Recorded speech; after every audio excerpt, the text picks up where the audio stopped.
Magic carpet ride continues for the Miami Heat as they go into the Eastern Conference Finals facing the Boston Celtics on the road as an 8th seed, and they go in my opinion, and they convincingly beat the Boston Celtics in game 1. And the Miami Heat, this whole postseason has been nothing short of spectacular. I feel like they've defeated a juggernaut in the Milwaukee Bucks, and then they go and defeat the New York Knicks, and now they find themselves up 1-0 against the defending Eastern Conference champs. And I've been so in awe about what the Miami Heat have been doing that I forget that they're missing their second best scorer, Tyler Hero. And with the way the Miami Heat have been performing this postseason, I think we fail to realize how big of a piece that they're missing from their team with Tyler Hero. Because when we look at the Miami Heat until the postseason started, for the entirety of this season, they struggled on the offensive side of the ball. They were one of the worst three-point shooting teams in the NBA. So when you get into the playoffs and game 1 of the first round, your second best player on the team, and I consider Tyler Hero to be the best overall shooter on the Miami Heat. When you factor in shooting it off the catch and shooting it off the dribble, I think he's the best shooter on the Miami Heat. So when you lose that in game 1, Tyler Hero, he went down with a broken hand. You would think the Miami Heat would start to struggle more on the offensive side of the ball. And Tyler Hero, he's not just a great shooter, he's a great offensive player.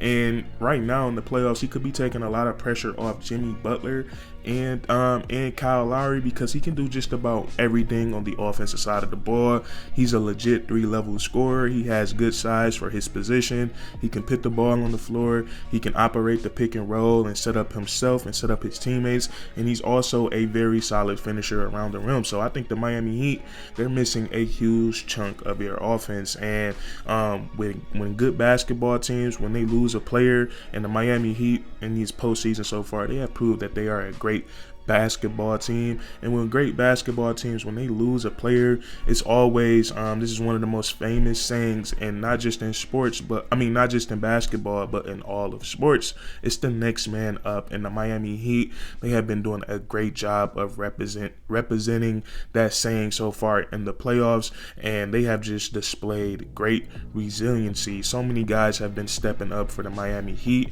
and one guy that I think that is just getting better and better as the postseason goes on is Bam Adebayo. So when it comes to Bam Adebayo, I shouldn't have said that he's becoming better as this postseason goes on, but I should say that he's becoming more aggressive, because we all know that Bam Adebayo, he's a terrific NBA player and he's an all-star caliber player, but sometimes I think he can be a bit too passive. And I want to look back to the New York Knicks series.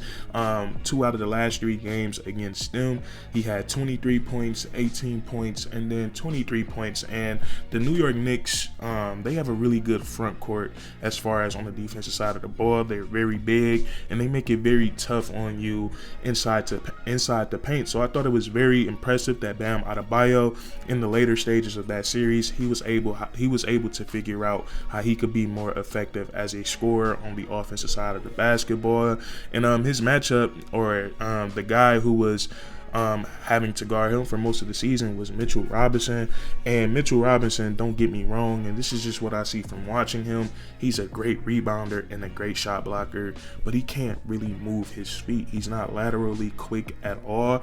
And I think the Miami Heat and Bam Adebayo, they noticed that, and Bam, he started to use his quickness and his athleticism to his advantage, and he was going right around Mitchell Robinson, getting easy dunks and easy layups, and then just being aggressive whenever Kyle Lowry or Jimmy Butler or Gabe Vincent, whenever those guys will penetrate and draw in the defense and they drop it off to him, he was being aggressive and finishing those types of passes. So I think Bam Adebayo, the more aggressive he is on the offensive side of the ball, especially with Tyler Hero being out, the better it is for the Miami Heat.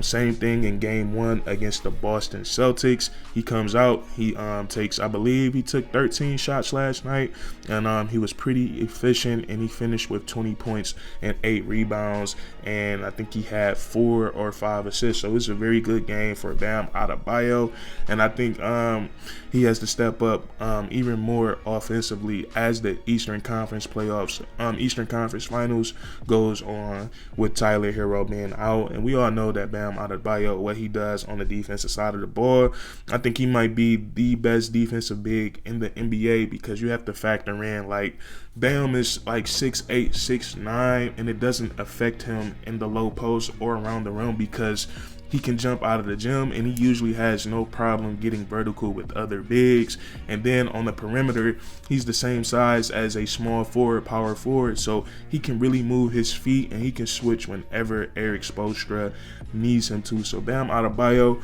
he's been really solid for the Miami Heat this postseason. He is really, really helping write this Cinderella story. So whenever you lose a guy to injury during the postseason, not only does the role players and the others, as Shaq liked to call them, not only do they have to step up, but also the best player on your team has to elevate their game as well. And I think Jimmy Butler, I think he's done way more than elevate his game. What he's been doing this postseason, I think it's on the level as some of the all-time greats. Like, I think this postseason run, we can put it into conversation with guys like LeBron James, Kobe Bryant, Michael Jordan. That's how good Jimmy Butler has been this postseason. And I think what makes it so impressive is just like the degree of difficulty, because we look at this team, when we look at the Miami Heat, and we probably heard this so many times before, but coming into the postseason, they were one of the worst offensive teams in the NBA. And then you lose Tyler Hero. So I feel like Jimmy Butler is so much on his shoulders right now. Like, everything is his responsibility. The Miami Heat, they go as he goes, and he's just taking his game to a whole new level in these NBA playoffs. So we look at what he's done round 1 against the Milwaukee Bucks, and I know Giannis was banged up for some of that series and he missed some time, but Giannis, I believe in every game that he played in, Jimmy Butler won that game. And the one game that the Milwaukee Bucks did win, Giannis did not play that game. I think the Milwaukee Bucks, they won game 2 with no Giannis. So that series was very crazy. Game 4, Jimmy Butler, he comes out and he drops 56 points. I believe he had 20 points in the first quarter and then 20 points in the fourth quarter, which is crazy. And then he followed that up in the elimination game and he dropped 42 points to send home the Milwaukee Bucks. And that right there just really shocked the whole basketball world, and it put the rest of the teams in the playoffs on notice. Like this, like with him playing like this is a really serious ball club. And then we get to the New York Knicks. Now, Jimmy Butler, he played great. I believe he averaged like 26, 27 points in that series. And the New York Knicks, they did a good job on him, not letting him have those crazy performances like we saw in Milwaukee. I don't think Jimmy Butler scored over 30 points. I don't think he scored 30 or more points in that series, but he was effective setting up his teammates, rebounding the basketball, and then being the best defender on the court.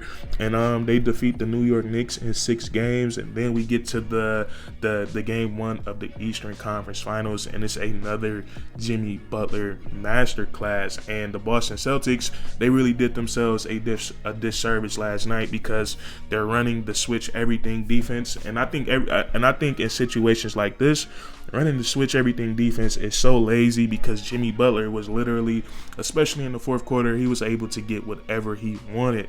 They were just running double screens so they could get either Derek White or Malcolm Brogdon, one of the smaller guys, on Jimmy Butler, and he takes them to his spot, and then he scores in whatever way he needs to. He finished the game with 35 points, 5 rebounds, and 7 assists. So Jimmy Butler, he's been spectacular for the Miami Heat this season, and I think he's the biggest reason, and he stepped up the most with Tyler Hero going down. And then also all the other role players, I probably won't have enough time in this video to go through them individually about how they've stepped up, man. But I think last night's game, the Miami Heat, I think they had six guys in double figures. I believe it was Jimmy Butler, Bam Adebayo, Kyle Lowry, Caleb Martin. I can't remember if Gabe Vincent and Max Strus scored in double figures, but I just looked at the box score before this video, and they had like 6 guys in double figures. So all of these role players, man, they have been spectacular so far in the playoffs, and it just really shows what kind of culture the Miami Heat has and how good they are at developing guys. And even like the best players on the team, they're really good at developing them. We look at Jimmy Butler and how his game has elevated since he's gotten to Miami. We look at Bam Adebayo and how much better he's gotten since he's come into the league. Tyler Hero has been developing so well. And then you have 9 undrafted players, and you have 4 undrafted players in the rotation that look like some very solid NBA role players. Caleb Martin being a 3 and D guy, Gabe Vincent operating the offense, Max Strus being another 3 and D guy, and the 4th undrafted player on this team that has cracked the rotation in the playoffs is Duncan Robinson. Although in game 1 of the Eastern Conference Finals, he only logged 6 minutes, and it makes a lot of sense because a lot of the times the Boston Celtics, they have 4 guys on the court that can attack you from the perimeter, and we all know Duncan Robinson is not the best defender, but in rounds 1 and 2, he did hit some big time shots for the Miami Heat. But that's going to be it for this video. Just want to talk about how crazy it is, what this team is doing, and just like what the regular season was like for them offensively.